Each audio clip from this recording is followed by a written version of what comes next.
Hi everyone, Dr. Fink here. Today we'll talk about the difference between anabolic steroids such as testosterone versus protein hormones such as growth hormone. So quick disclaimer, this is not medical advice, this is entertainment only. For those with a medical condition, please consult with your physician.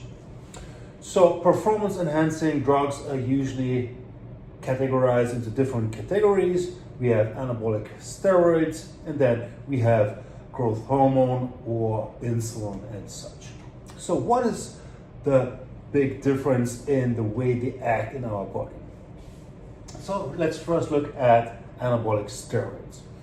So an anabolic steroid, or a steroid in general, is a fat-soluble molecule that will actually enter inside of the cell. Okay, so here's the big difference.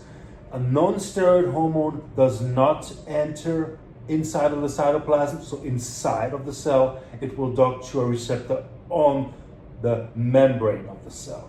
But the steroid hormone will enter inside of the cytoplasm.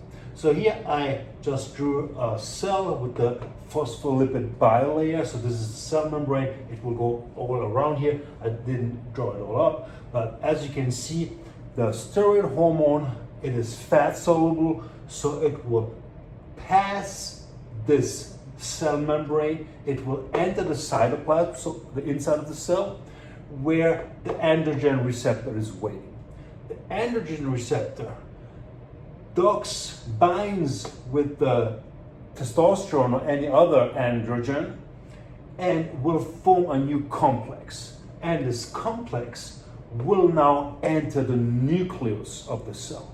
So the nucleus of the cell is basically where all our genetic information is stored. So this androgen receptor with the testosterone complex bind to a part of the DNA, to our genetic information, and will change the genetic information inside of the nucleus of our cell.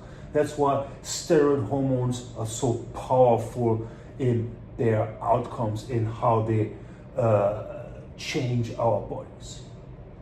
So this was for the anabolic steroids, including testosterone. Now let's look at growth hormone, which is a non-steroidal hormone. Okay, so growth hormone, here we have again the cell membrane, we have our phospholipid bilayer, and as you can see, growth hormone first has to bind on the growth hormone receptor, which is located on the cell membrane.